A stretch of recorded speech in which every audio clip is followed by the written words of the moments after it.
This is the Comics Alternative on location at Small Press Expo 2018, the Practice of Diary Comics panel.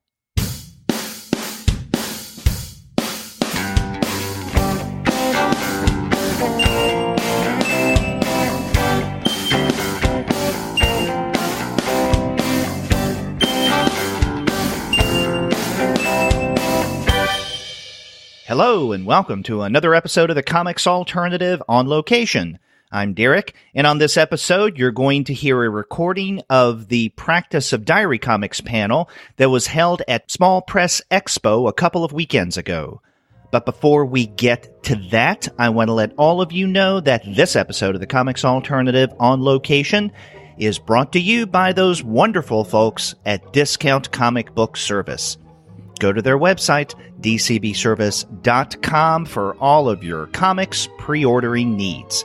There, you're going to find all DC, Marvel, Image, and Dark Horse titles at 40% off of the cover price if you pre-order. For all of the other publishers, you'll find that those discounts can be anywhere from 20 to 35% off of the cover price. And every single month, you're going to find some unbelievable specials. Sometimes those specials could be as much as 45% off of the cover price. Sometimes 50% off cover. But every now and again, you can find discounts that are even more impressive than that. And as we like to point out on the podcast, one of the best ways of getting your comics is in bundled form. DCB Service regularly offers bundles of comics from such publishers as DC, Marvel, and Valiant. Every single month, you'll find unbeatable prices at Discount Comic Book Service, so head on over to their website. It's dcbservice.com. Go there for all of your comics pre-ordering needs. And after you do get your titles there, please be sure to send them an email and tell them that the two guys with PhDs sent you. Now, on today's episode, we have an audio recording of a panel that was held at this year's Small Press Expo just a couple of weeks ago. And the title of the panel was The Practice of Diary Comics. To kind of set everything up, I have the pleasure of having with me right now Glynnis Fawkes, who is the one that I contacted about doing a panel at SPX in 2018. So Glynnis, hey, how you doing? All right. How are you? I am doing well, and we should mention that we have talked about a couple of your titles on the Comics Alternative in the past. I think most significantly with your book that came out last year, Greek Diary, which is actually what connected us, where you started to email back and forth. You were kind enough to send me and my co-host at the time, Andy, a copy of Greek Diary. And then we decided to do, because of what you did, we did an entire episode on self-published comics. So thank you for the show idea, the inadvertent show idea. Ha! Thanks for doing the show. So before we get to our panel, tell us, and the audience, me and the listeners, a little bit about your work. For those who may not be familiar with your comics, some of the stuff that you've done, maybe some material that you're currently working on that we can expect. Sure. Well, that book you're talking about, Greek Diary, is about a 250-page book of comics that I kept while working on an excavation in Greece and traveling with my family afterwards, and the ups and downs and highs and lows of daily life in Greece. And I've also kept kind of consistent diary comics about my kids for a bunch of years until now, and we'll talk about that in more detail in the panel. And I've also done a book called Ale Ego, which is out of print because I'm still working on it. That's a memoir instead of a diary comic. And this year I've been working on a biography of Charlotte Bronte for the Center for Cartoon Studies graphic biography series. So something completely different. Yeah, and I think this year, didn't you also publish a mini comic, which is something like a sequel to Greek Diary? Oh, yes. Yes, I forgot. It was about last year working in Greece, so no family about it, but kind of contemplating not doing any more archaeological work because my comics work has taken off. But there's something about being in Greece that makes me want to keep a daily record of what happens there, and not just in regular prose, but there's so much to draw as well. So that's how it happens, really. Mm-hmm. And let me mention that episode where we did discuss Greek Diary was episode number 246, and that came out in June of 2017, on June 28th. So if our listeners didn't listen to that, then they can go back to our website, comicsalternative.com, do a search for episode 246, and they can see that discussion where Andy and I talked about Greek Diary. And it was right after that I had contacted you. I sent you an email and said, thank you very much for sending Greek Diary. And I can't remember how I broached the subject, but I think I just came right out and asked you if you wanted to do a panel at the 2018 SPX. Yeah. And of course I did, because how fun is that? Yeah. Now you've been on SPX panels before, right? Yes, that's true. The year before, there was a panel on parenting and comics. Mm-hmm. And I didn't want to repeat it. I wanted to do something, diary comics, but we talked specifically about not doing something limited to parenting. That's right. Now, see, this was my first SPX panel. And so, I've done panel at other comic conventions in the past, but this was my first one for SPX. I thought it went really well. But yes, it did. As you'll hear. Yeah. Now, you're right. You mentioned that when you and I first started to throw around ideas, you specifically mentioned something about not wanting to go the route of parenting in comics because that's territory you had already visited. But then as you and I were going back and forth in a dialogue about possibilities, we decided to bring Summer Pierre into the conversation. And in fact, we even talked about paper pencil life on that same episode of the podcast last year where we discussed Greek Diary. And so it was the three of us throwing around ideas. And I think another thing that both of you said you didn't want to do is you definitely were not interested in either like being a mommy with comics, and you didn't want to do anything that was intentionally gendered, like women in comics or women in life writing or something of that sort. Yes, because I think, I should say I absolutely enjoy reading good comics about parenting. And for example, Lauren Weinstein's latest comic is so good, and Kyler Roberts as well. But I think it's important, I think, for an audience of maybe people who don't have kids who are interested in chronicling life, to be able to talk to all kinds of people about this medium and to have it be an experience that a lot of people can relate to and try for themselves, instead of limiting it to like a scrapbook about children. So I wanted to reach widely. That was my main reason for wanting to discuss this with people, in all phases of life. Mm-hmm.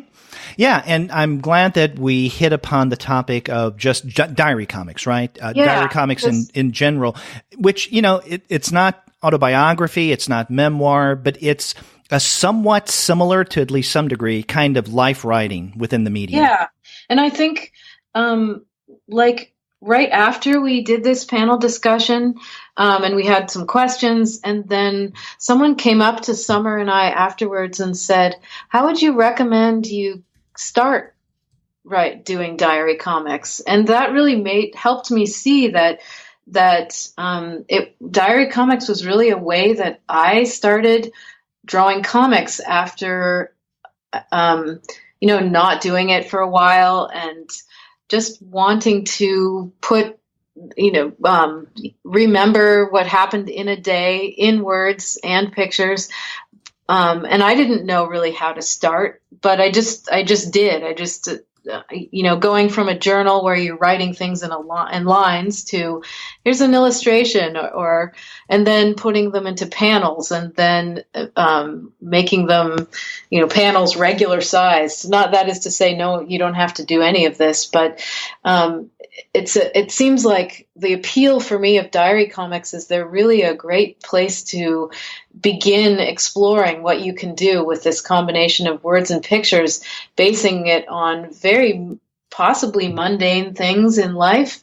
And just by chronicling them, you create interest, which is something we talk about in the panel, is like how boring your life can be and to still make diary comics. Listen for that. And then it came to where once we decided on a panel focus, then you, Summer, and I were deciding, okay, who else are we wanting to be a part of this panel? And I think that was the easiest part of creating things. It's tricky because there's lots of people who make amazing diary comics. It was, but I mean, it seemed from my end to be relatively easy. I think at one point we had even discussed bringing Kyler into Kyler Roberts into the panel, but then we were told by the event organizers that Kyler was going to be on another panel and that we should probably pick one or two others. Yeah, she's very popular. Yeah, and so we were thinking, okay, so we have you and Summer, why don't we choose at least one male diary comic creator? And we actually ended up with Kevin Budnik, who is known for, among other things, his book, It's Okay to Be Sad. And then Dustin Harbin, who, has a book titled Diary Comics and, does diary comics quite a bit. So once the two of them agreed to be on the panel, we had our four. I was the moderator, and it was just a matter of pulling everyone's info and images together. Mm-hmm. So I think it turned out to be a really informative panel, what the four of you had to say. Also quite entertaining, as listeners will discover in listening to a recording of the panel. Dustin was Dustin. He started at the very beginning. I tell you, it really surprised me when I was introducing the panel and I had just a few words out of my mouth before he started singing. Oh, right. Yeah. Also, if you're listening to this and you don't want to feel left out, you should go get donuts right now and start eating them so you feel like you're there with us. That was Dustin. He didn't share. So get a whole bunch so that everyone can have some. Yeah, I think it was in the last third of the conversation. He breaks out a couple of donuts from a bag and starts eating them. And he doesn't into the microphone. That's right. Not just when other people are talking, but when he's talking. Yep.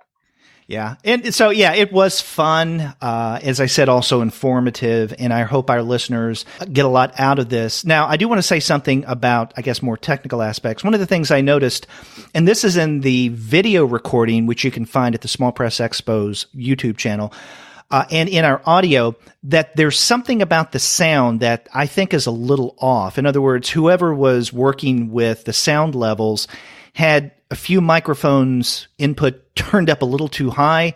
I know my own, and I wasn't like swallowing the microphone. It may sound like I am, but I think that's just the way the final recording turned out.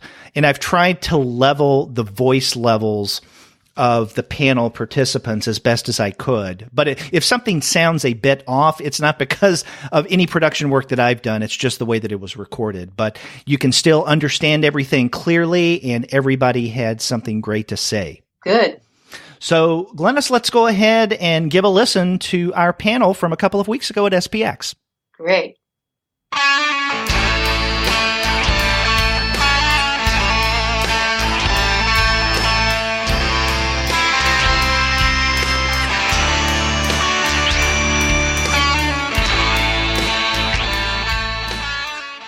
Welcome, everyone, to the practice of diary comics. My name is Derek Royal. I'm the producer. Sorry. And it also comes with a soundtrack, by the way, that you can buy outside.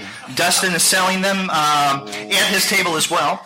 My name is Derek Royal. I'm the producer and co-host of the podcast, The Comics Alternative, and I've talked with almost everyone here on the panel for the podcast. Well, actually everyone. Every single one of them in one form or another have been on the podcast. And the people who are here, if you don't already know, Glynnis Fawkes, Kevin Budnik, Summer Pierre, and Dustin Harbin. And what I will do, all people who know the craft, the ins and the outs, the joys, and potentially the miseries of doing diary comics. And so what I'm going to do to start off is have each of the participants of the panel introduce themselves and highlight the works that they would like for you to check out. So, I was waiting for the slide to change. Well, introduce yourself first, and then we'll go to the... I am Glynnis Fawkes. And then? Are we going along? Yeah. And she is the author, among other things, of Greek Diary. Yeah, there you go. I didn't bring my book. I didn't either. They didn't write books, actually. We're too busy writing them right now. Yeah. You're in my next diary comic, Glynnis. Are we going? Okay. I'm Kevin Budnik. I write a daily comic called It's Okay to Be Sad, and collected a couple of those in different sort of yearly collections. They have different names, but the main thing is the daily. My name is Summer Pierre, and I have an autobiographical series which includes a lot of diary comics. It's called Paper Pencil Life. My name is also Summer Pierre.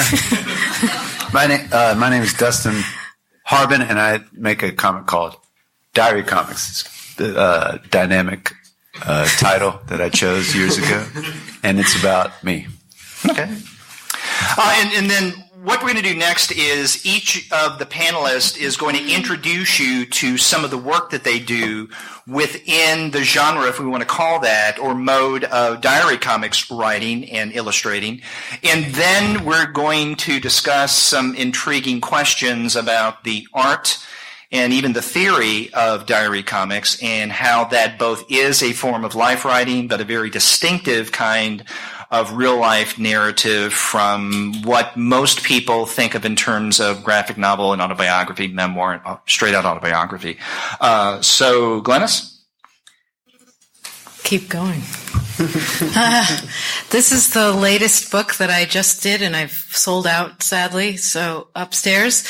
It's about 40 pages from a diary of working on an excavation in Greece, which is what this Greek diary comic is about. What's the next slide, just in case? Yes, there it is, right there. It was about working on the dig and a visit from my family and children. So traveling with children after that who hated it. So it was about the conflict of the love of the place and the daily difficulties of being with children. This brings up the part of this book. I drew about 100 pages in Greece and then had it at SPX 2 years ago. Summer read it and she said, this is a good start. You need some context for this. And so I drew another 100 or so pages that helped. So it's diary comic and fake diary comic where I pretended I was there. What else have we got? This is a page from the other book, but it's very similar to the pages in this. I've just drawn them with a pen in a sketchbook with a sheet of paper with panels drawn on them so that I would try and stay in the panel without drawing panel borders around them. There's another scene I'm sure you can't read it from here. Is that right? Yeah. Too bad. I can. Keep going. Kind of. All three of these were about scary dogs in Greece. Keep going. That was a sketchbook page that sitting on a lawn beach chair looking straight up at the Greek flag and the swallows and my feet. And that's one of my favorite haiku. Greek flag, the swallows, and my feet. Does that work out, Dustin? Stop, Glynnis, don't argue with me. I don't think you know about haiku, Dustin. Pretty down. I know Spanish. That was in Greek. A sketchbook page that I This is the kids pretending to have a fight with an imaginary character named Al, and they were screaming, "Oh, you die, Al!" We're surrounded by people on the beach. Yeah. Is there more? Helen eating linguine on the beach. Another haiku, by the way. Beautiful haiku. This one's about not having sex while traveling with children. Mama and Daddy are doing sex. We certainly are not, and don't I know it? Yeah. Okay. Kevin. That's me now. So I've been doing diary comics for almost 9 years now. And it's sort of your traditional 4-panel a day structure.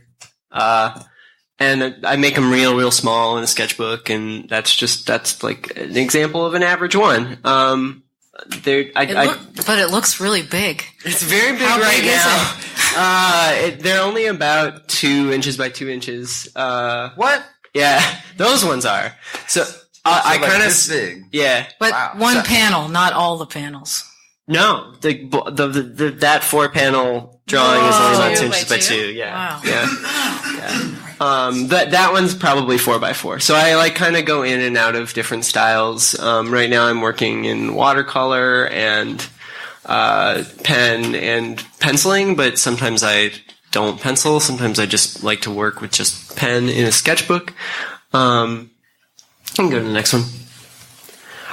So I do a lot of my comics about body dysmorphia and mental health, and those are both things that I have, and I am like a huge advocate for therapy, and I write a lot about going to therapy and my experiences.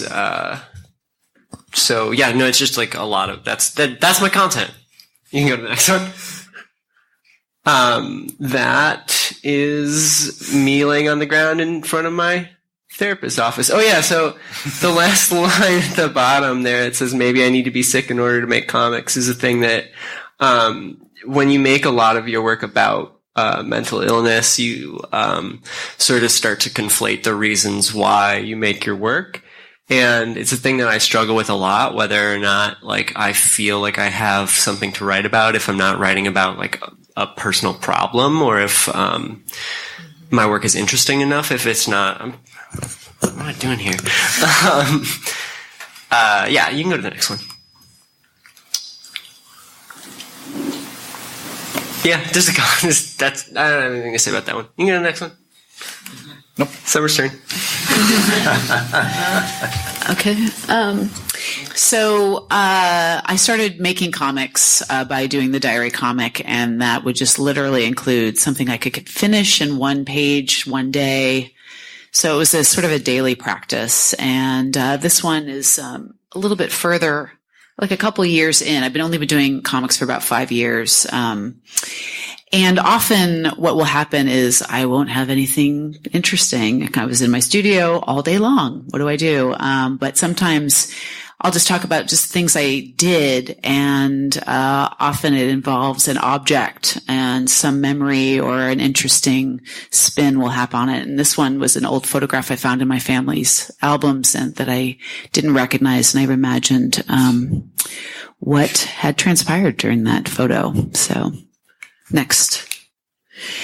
Here's another example also of I was really struggling with just what happened during the day, and it was just boring things, except for I was listening to the musician Howlin' Wolf, and his music was so overpowering to me during the day. And so, as you can see, he's the center of my day while I do mundane little things as I go throughout. Next. And another, it's just, I like to experiment a lot. I use comics as a form of experimenting. I think one of my favorite things is I'll try this. I'll see what's I like to shake things up. So while it can be the basic meditation stays the same, what are the things I'm doing during the day or thinking about, I sometimes shake up the format. And this was one of those 24-hour comics. And I just did it from the moment I woke up to the moment I went to bed. Next. And this is sort of something I've sort of emerging into more recently, sort of going into magical realism. I do a lot of walking in the morning, and sometimes, and I'll report, like, this is another experiment that I did where I was like, what if I was speaking to you, like, through the walk? And so I did this narrative, and then at the end you can see there's this little twist that happens. A thought kind of comes alive. And I feel like in this comic, the diary comic sort of started talking back to me. Next. And I hope this is the last one. And so what's interesting to me is when you start doing a practice of something like diary comics, I mean, I feel like diary comics have really taught me how to do comics. And I've started thinking of it as a jumping off point to memoir, but using the format of like, this is what I was doing today, and then a memory emerges from that. And this is an example of that. And I think that's it. And by the way, one of the few references in comics to the TV show Hazel. So, oh, yeah, so which actually originally was a comic by Ted Key. It all comes back. That's right. That's it.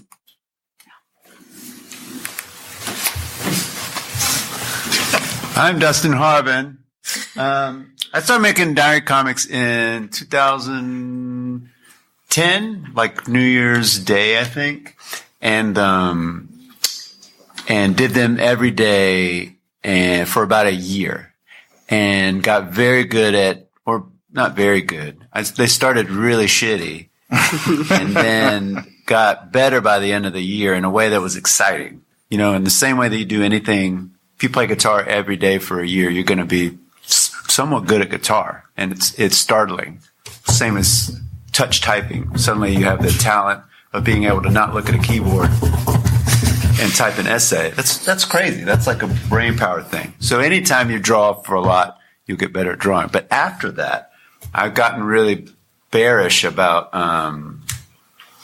diary comics after that, because I was just kind of jerking off every day. Like, today I made a sandwich and I tried sriracha on it instead of mustard, and that's a comic. And then as you get better at drawing, it takes longer. And so now you've spent 3 hours making a comic about sriracha. And so, like Summer, I think lately I've been trying to, I don't do them daily anymore. I only do them when I have something I want to talk about. And I also suffer from Kevin's problem of being like, what if a lot of my comics have to do with depression? Not all of them, but a fair number of them, and especially in 2010. And so it becomes somewhat poisonous to be like, I can only create if I'm talking about some kind of misery and sriracha. If those are your two ends of the spectrum, it's a shitty spectrum. So I've been doing more. Sorry, there's something mysterious under there.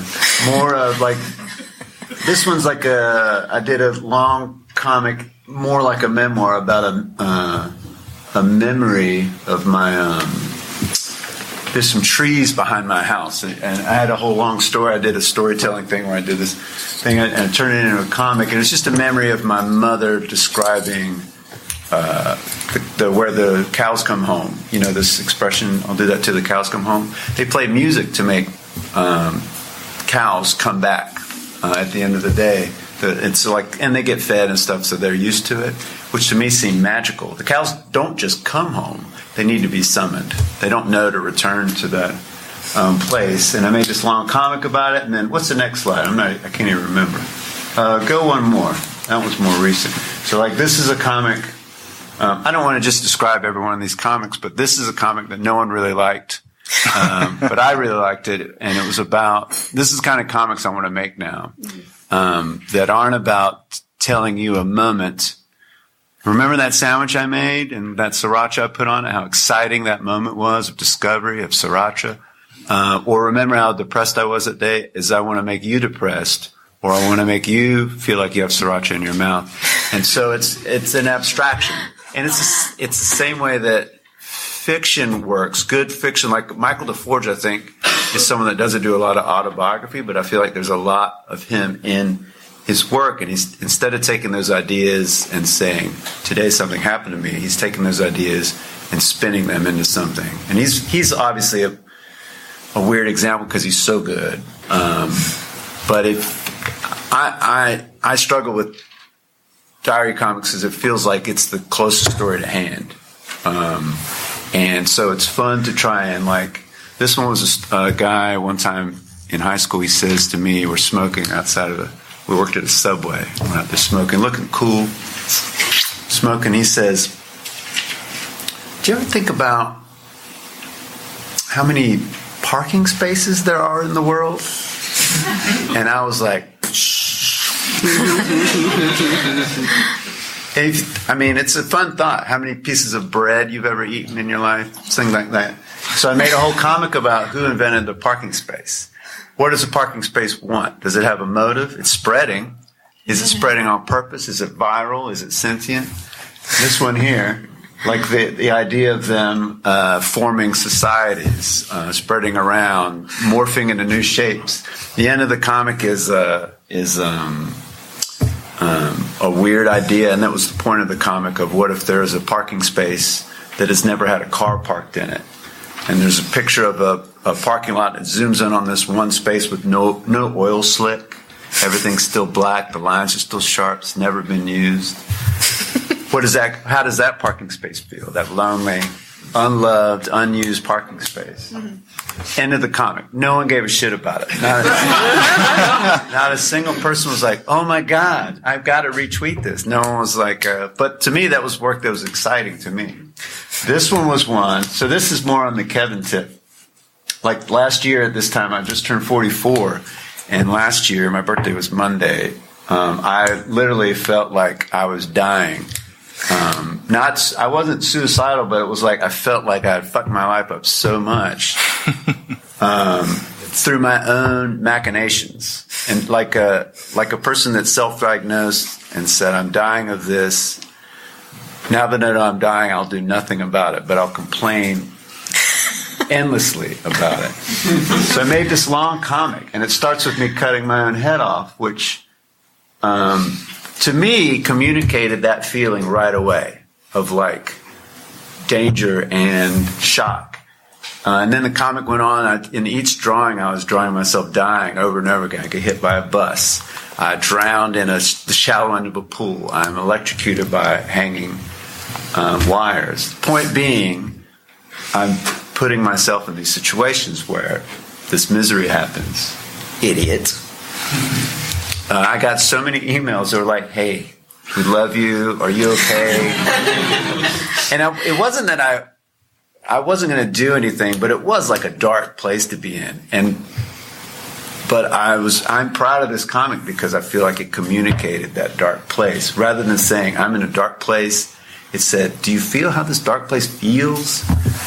This confusing, I'm just in a closet that goes on for miles in every direction, and I'm lost. Like that evocative feeling is a thing that I think autobiography is really good, because we all have those feelings, or we all struggle with our various struggles, which to us, as the pilot of our stories, feel like they are everything, which is a hard. So this is the kind of comic I make now. This is a comic from last year. There was just some things I saw that day, in a way that, kind of in a haiku way, in a way that just feels diffuse. There's not really a narrative. There's just a feeling that I would like to get across. There is a thing in the country. I grew up in the country, and there's no light out there. So on a dark night, it's pitch black. When I used to sneak out to go smoke cigarettes in the end of the driveway, it would be so pitch black that you're like, someone could sneak up behind me, murder me, and eat my body, and no one would ever know. Like, no one would see it. Someone could walk by, and I could be there just bleeding out of the throat. Sorry for that image, but then when the moon comes out, there are all these shapes appear, like these abstract shapes, like the the absolute white roof of a house, even though everything around it is pitch black. I don't know if that's that interesting a story to tell, but their comics is really incremental. And if you have a bunch of diary comics, if I read a bunch of Kevin's comics in a row, this one might be really affecting. This one might be just some things happening. But the ones that are just some things happening, if they were all really intense and affecting, it'd be exhausting. But the idea of Kevin's life in these little bits is really compelling. And then when there's a high, you feel the high. When there's a low, you feel the low. So it's comics like that are just like nothing, or a nice breather between your sriracha. And then this is just the cover of my last diary comic collection, which if you go back a few, Derek, to that one that I said to skip. I'm sorry I'm talking so long, but everyone else talked not enough, so I feel like I'm going to pick up the slack. I went out to California, where I was born, and to see we moved when I was a kid, and I was working hard to see the redwood forest, and then I had these different struggles, and I basically got out there like 30 minutes before dark, and I ended up I fell down weeping in the middle of this forest. It starts raining, weeping. And not weeping like out of sadness, like out of cathartic, kind of like there are all these different things that just like bubbled out.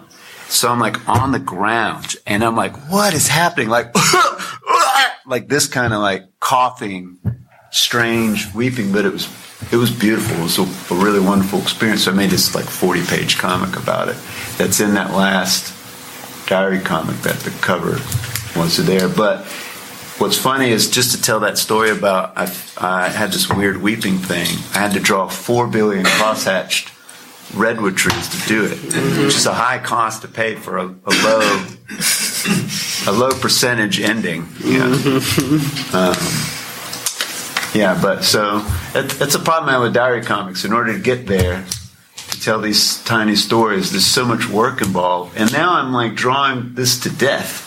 I don't draw much bigger than Kevin. My originals are 5x7, so, but still I figured out a way to belabor that image to death in that tiny space. It's kind of manic. Yeah.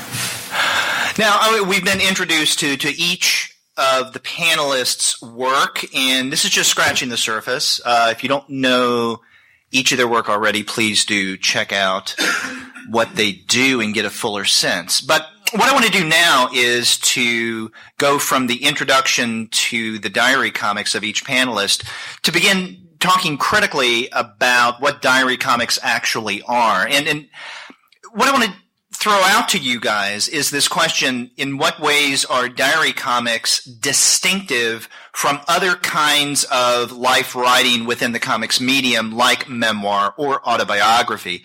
Now, I have some ideas of my own in terms of the differences between autobiography and memoir, and then diary comics. I mean, one of which is something that I think everyone alluded to in most recently, Dustin, is he underscored the immediacy of the project, right? And it strikes me that diary comics are distinctively different and notably different from memoir and autobiography in the medium, in that there is more of a need to write on a regular basis something that has just recently or immediately happened, right? So there's much more of an immediacy and a timeliness there. Along with that, it strikes me that with diary comics, it lends itself to more contemporary technology. Now, what I mean by that is that when you're doing a diary comic, it can be something that you do, as Kevin has mentioned, on a daily basis, right? So you make it a point to put up somewhere on some platform a diary comic. Now, one could choose to write a diary comic and keep things hidden until, let's say, a book-length project is done. But I think what a lot of creators do who are engaged in the art and the practice, the title of the panel, of diary comics, is that they put what they have online or they make available via social media, which if your intentions are to write a memoir or autobiography, that's something that is done over the long haul. So you may or may not make that available to a potential audience via social media. So, and there are other differences as well, but I want to throw this question to you guys because I have my own views as a comic scholar, but those can be kind of boring and convoluted. As creators, how do you distinguish diary comics from other forms of writing that either you do or others do? In other words, what distinguishes diary comics from everything else? I don't know. I don't distinguish it from other forms of comics other than they're inherently nonfiction, they're nonfiction. I always get those two confused. Yeah, I mean, I don't know. I think that, like what Dustin, like what you were saying about the stuff that Michael does, like there are so many talented fiction cartoonists who put a lot of themselves and their daily life and their experiences into the work that they generate. And yeah, I don't know. I don't know that I definitely distinguish them because I think diary comics, for me, they're built of, Dustin's sandwich with whatever he's got on it. I mean, Sriracha. Okay. I said it like 50 times. Let me write that down. I think we have a subtitle for the panel. What I mean is built of small moments that happen in the day that I think by writing about something small that happened, you choose the thing to write about, that's something small that happened, that some kind of sauce. I'm not sure what it is. I can't remember what it's called. But Glynnis, have you had sriracha? I don't know what you're talking about. So I think of it as an accumulation of small moments that build to something larger as you're writing over time, whether it's significant or not. Like Dustin said about the highs and lows. Sometimes some days, you run out of something to put on that, whatever. But I think if you're writing memoir, then you're very clearly, you have, some, retrospect to see over time what happened and what emerges as important and what points that you want to show in a comic. So I think they're very different. Or also, taking something that, in one form, I've taken stories that I've written that from a diary comic and creating a more, crafted or curated longer comic out of them. Some moment that happened that I thought was funny or frustrating that I wanted to distill and expand into a longer comic. So, and also in diary comics, I want to keep things almost exactly as they happened or as I remember them.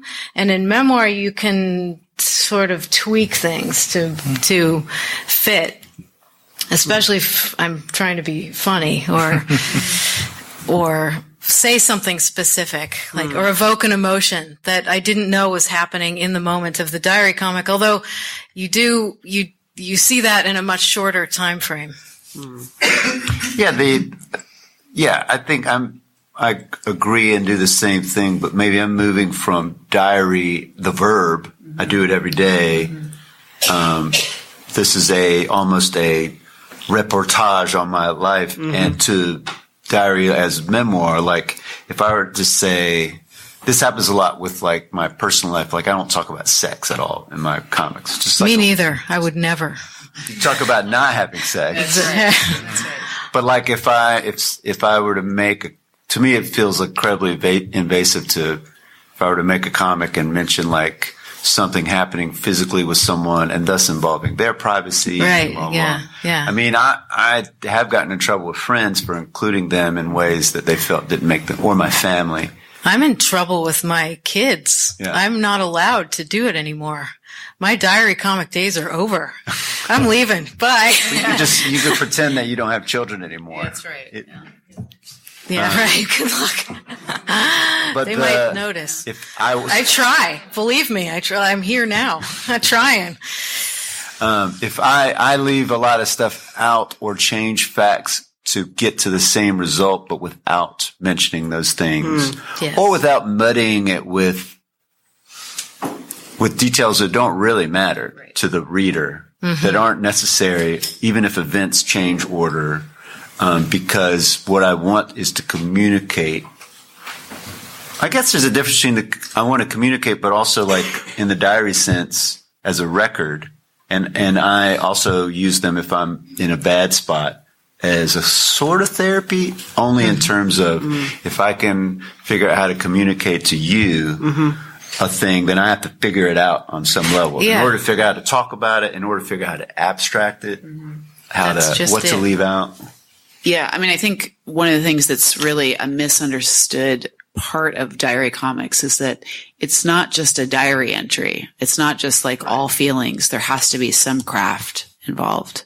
And that was something I learned early on with the diary comic. You know, I had a hard day and I just was trying to do this narrative that was just bitching. And I was like, this is just a black vacuum. It's just, it was like a diary entry. I'm complaining. I'm, uncomfortable and blah, blah, blah. And when it comes to comics, you have to actually have action. You have to have things happen. And so it was a real interesting practice for me, a very big feeler, to talk about actually what I did in my life, not just what I felt all the time.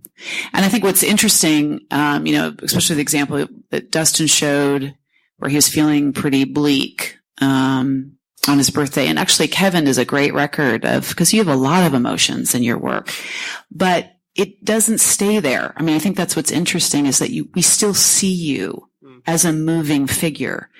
And, comics really require that discipline of moving a figure in the world. And and I think diary comics are an interesting balance between the personal and the active. See, that's what I think in terms of distinguishing between like a diary comic and creating like a fiction comic or any other type of comic. Like it still requires a sense of craft and you still have to turn the narrative and you have to take the parts of you and the parts of your life that you think are going to be interesting to the reader and like find a way to make the pieces fit, which is essentially the same thing as crafting a fiction narrative. Because you can't just grocery list your day for people because that's not compelling in any way. Actually, I made a comic that was just a grocery list. Buy sriracha, bread. You know what sriracha is in my household. I just want you to know. And I think that's an important distinction to make. And not only with diary comics, but any kind of life writing, if you want to call that kind of mode of creation in the broader sense, is that, even with the truest to life narrative, there's still going to be some form of fictionalizing, either in what you take out or what you choose to put in, or maybe even narratively bend in some ways. But I think, nonetheless, with diary comics, it just strikes me, and maybe you guys can disagree, as Dustin takes out his dinner, I guess, yes, probably so. No, that's a donut. Yeah. It's amazing how they make sriracha donuts now. Yeah. Dear diary, this donut is delicious. Yeah. Dear diary, Dustin didn't bring enough for everybody. Yeah. Exactly. Yeah. If you're going to eat, you got to share. Actually, I have a muffin. Yeah. You want a bran muffin? Is anyone irregular? But it strikes me that with diary comics, the thing that's different is, again, I come back to the immediacy, and I think that there may be either intentionally or otherwise, maybe under the radar, a need to represent things as they actually are, which leads me to something that you guys were bringing up earlier, and that is the responsibility of the comics diarist when it comes to not necessarily representing your own life, but the life of those around you, which I think can be a thorny issue. Over the past week, I've had the pleasure of interviewing for our podcast not only Summer Pierre, but also someone who's in the audience, Kyla Roberts, who both have new books out, both of those, well, at least one of those books I think could be described as diary comics. I'm not sure about Summers, and I want to address that with you. But I think I talked to both of them about representing family members and even friends, but especially their children in their comics. And that's something that it strikes me, and again, correct me if you think I'm off base here, that with memoir or more straight-out autobiography, where you do have, I think, more liberty to play around with the actual events. With diary comics, again, the emphasis on immediacy and putting out information about what you did or what you had on a particular sandwich one Sriracha. day. Yes, is you got to be true, but at the same time, to what happened. But at the same time, you don't want to embarrass or even compromise either now or maybe in the future when they get older, your children, come back and have that haunt you. And mar them for life, so to speak. So, speak to some of the responsibilities of a diarist comics creator that may not be there with those who, let's say, write memoir or even fictional narrative. Well, I'll speak to this because I just did a memoir, and it was a huge departure from doing diaries. But, I do a lot of diaries about my daily life, which include a husband and a son. And I started out doing diaries about my days with my small son. But then I had an experience, which I'll be purposely vague about.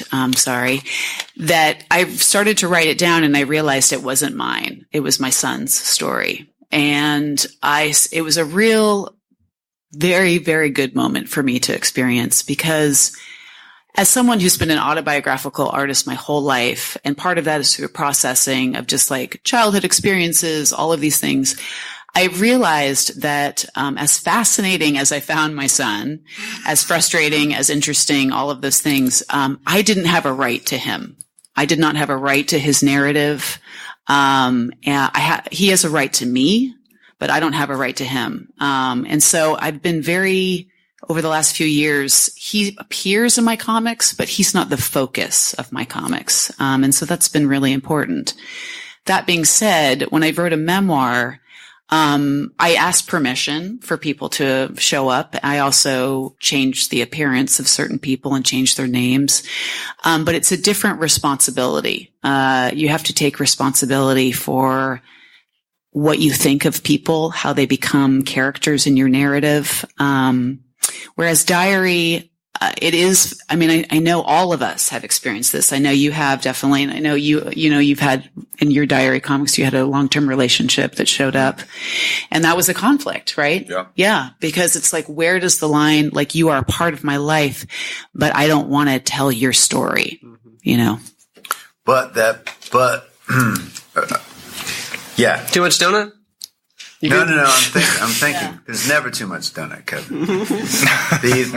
That person who, at the time, my girlfriend Kate, was also part of this community. She was not a cartoonist, but she would come to SPX a lot. Mm-hmm. She's friends with a lot of my friends. They're still they're still in contact and everything.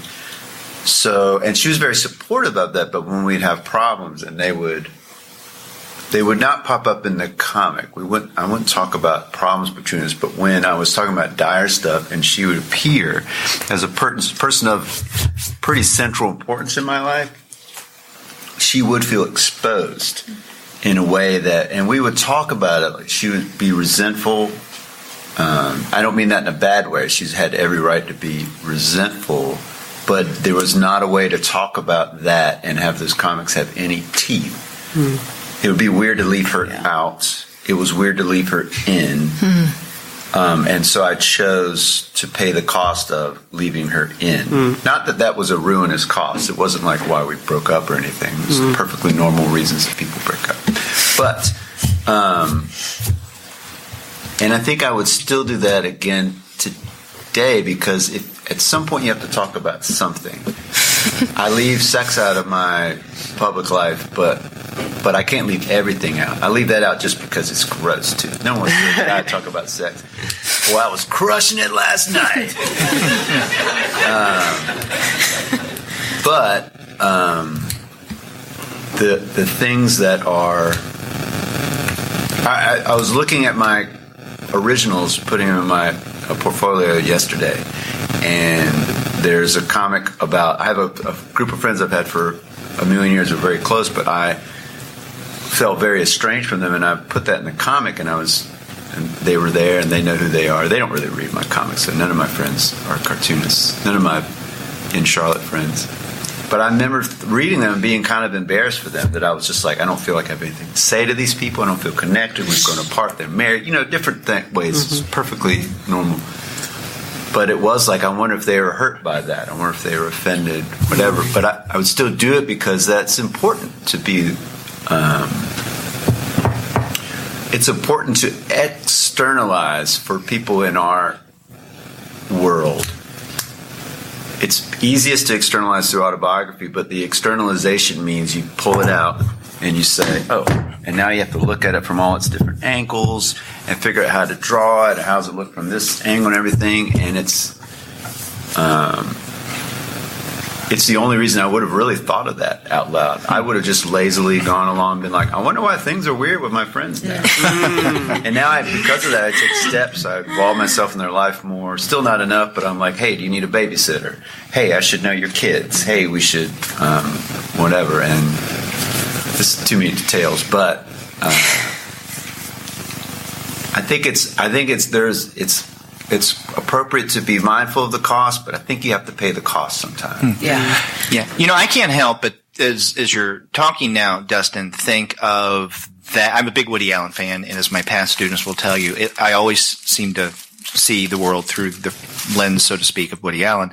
But the film Deconstructing Harry, which I think is a vastly underrated film, if you've seen it, at the very beginning, one of Harry's, who's a novelist, based, I believe, largely on Philip Roth, but one of Harry's ex-wives bursts into his apartment with a gun and plans on killing him because even though he's a writer of fiction, he has written about her and his relationship with her in a not-so-veiled manner.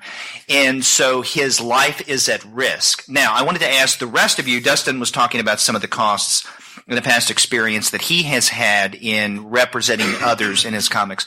But I'm curious about the rest of you. I mean, not that you've had anyone come in with a gun like we saw in Deconstructing Harry, but have you had experiences in doing diary comics where you have had conflict, confrontation of some sort, something that has resulted in a very uncomfortable feeling with others confronting you? Say, hey, what are you doing? I got an email recently from my daughter in all caps saying, "Stop the humiliation." How old is your daughter? 12. 11 then. So the most humiliating age. Yes. So I have stopped. I'm not writing about her anymore because thinking of Summer, what you said, you are not writing about your son much earlier than I mean, it took that, I think, to, and also I would post something on Facebook, and, kids at my kids' school would have seen it through their parents' Facebook, and my kids would not have seen it because I kind of rely on their inherent lack of interest in what I'm doing. Like I know I'm boring. So, but when they heard about it from other kids, that changed. Also, but before that, I think I felt like this was our story together. I didn't want it to be just cute things they say, but it was things that were poignant or funny or maddening. So it was all right. But yeah. And I'll just add this. It's like, I still record my son Gus's life, but privately. Yeah. You know, in comic form, or I do sometimes do. I have a separate sketchbook just for him. That's very interesting. So I don't publish those things. And some of them are observations in comic form. Some of them are just like little brief moments. But because, I mean, I stopped doing it, but then you look at my old comics and I go, God, I forgot that he said this or he did that. I mean, as a parent, it just goes away, you know? And so I have a private thing that I do keep because I want to remember. You ever publish it, like if he gets old enough to be like, yeah, sure. To ask him. No, I'll give it to him. And that'll be his responsibility. He can burn it if he wants to. He can find a publisher for it. Yeah. I mean, I don't know about any of you, but like, I hated when my parents are like, remember the time when you did this? I'm just like, stop stealing my narrative, you know? That's a really good point. My parents have never in their lives done that. Really? They haven't told the story of like, remember that time when he cut off his finger and, you know, he didn't do any of that? It's not the way my parents are. Okay. Interesting. Oh, they might be like, remember the time you were real shitty or something. Yeah. Yeah. Or your brother and sister never did anything like this. Yeah. Right. No proud memories. Right. But they're I just got an recording. idea for a diary comic. Yeah, exactly. Oh boy. Yeah, exactly. See again the immediacy of the has to be platform. Yeah, well, Kevin, I'm curious because as you showed us, you're rather open about your own experiences and exposing yourself and your struggles at times. Have you had any occasion where, in opening up so much, that you have perhaps inadvertently shared some information about someone else that you didn't intend to, but it kind of backfired on you later? Very much so. I was in a long-term relationship with another cartoonist, and we made a lot of work about each other and collaborated on a lot of things. And when the relationship ended, this is what we're getting back to in terms of like figuring out what's safe to include and what isn't, and forgetting to do a lot of self-editing because so much of your process becomes about making the work to be immediate and making the work to put online and share with people, and forgetting that the way that you depict others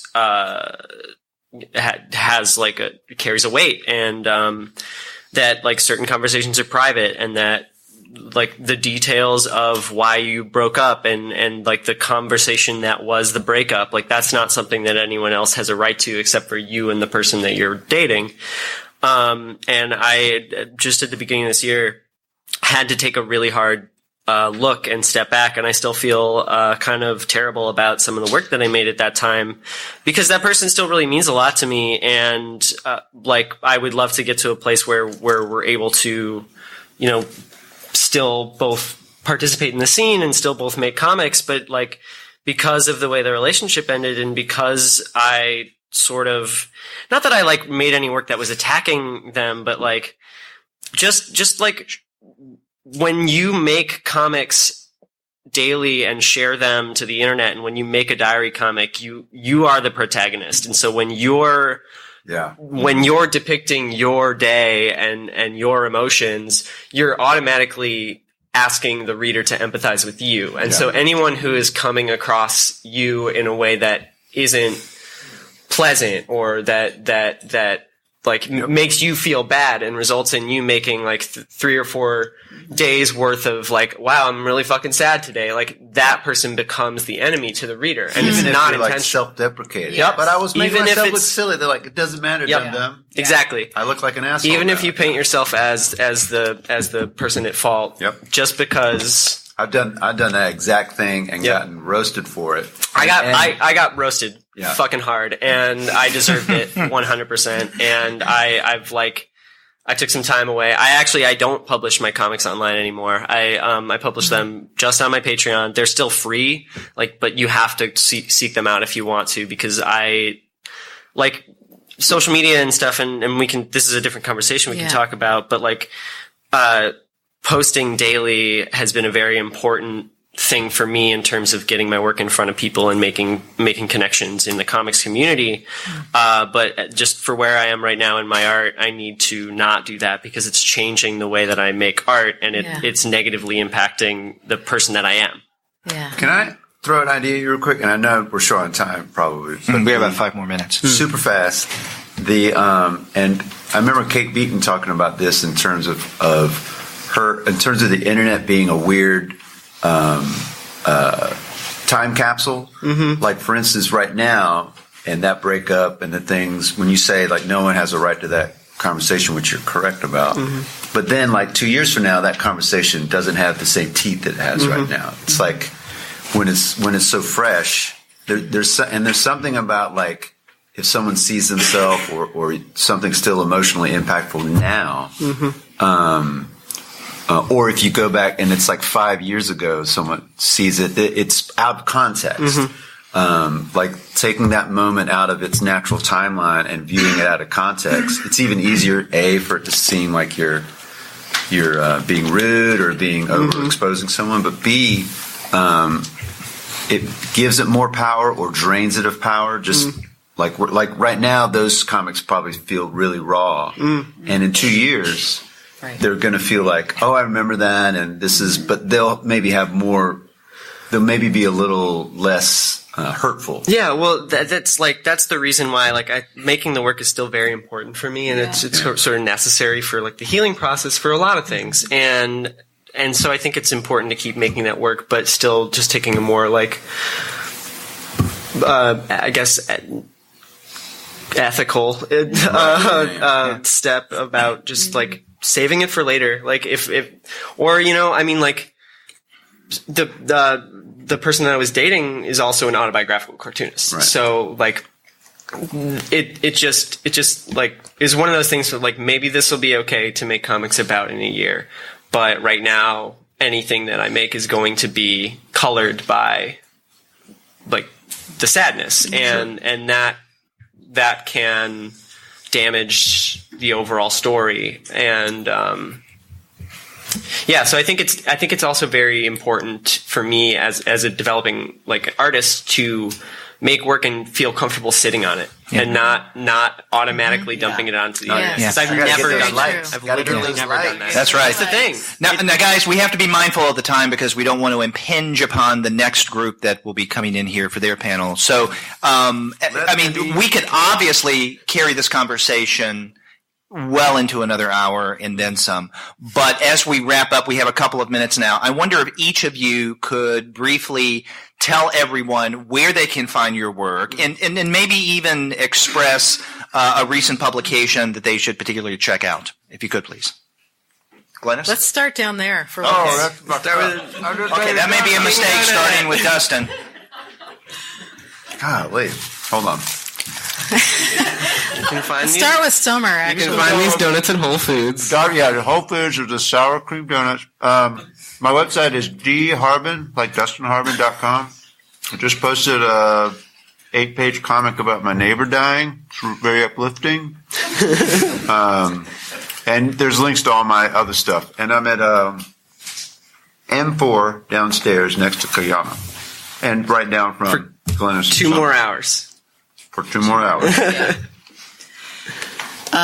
You can find my work at my website, summerpierre.com. I have a blog that I will update every once in a while. But I also have a comic, Paper Pencil Life, which you can find. I think I have like 1 or 2 copies. I'm almost sold out. On the M section. And I have a new book out called All the Sad Songs, which is a memoir.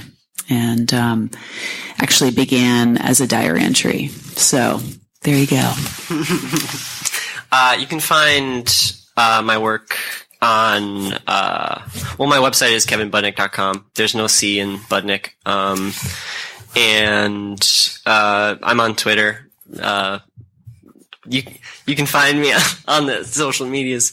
I have some, my table number is, W12A, and I have a new book out from Tinto Press that we're sold out of right now, but, I think they'll have it online after the show. It's just a collection of my diary comics from 2017. My website is my name, and I also have a new diary comic. I have not quit diary comics. I did this last year, not about kids, which is also something I do. This year I did a bunch of comics for the New Yorker, so you can find them there on my website. And I have a new book coming that is completely different, a biography of Charlotte Bronte. So, yes, will be out next year. I want to thank all the panelists for taking part in this panel.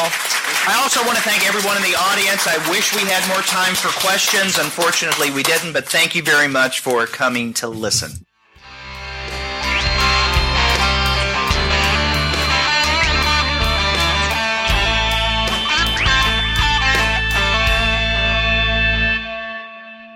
Glynnis, not only am I so glad to have worked on this panel with you for this year's SPX, but I'm also thankful that I finally got to meet you in person a couple of weeks ago. Same here. It was very fun. And as Summer said afterwards, we were really just getting started. We were on that panel especially, and also in terms of friendship, because you, Summer, and I, and several other people hung out quite a bit, I think every single day there at SPX. And I appreciated that you guys let me, a non-comics creator, join you in meals and just hanging out. Well, it was really fun. That's what SPX is all about. It was, and I had a great time this year. We met a lot of new creators and old friends as well.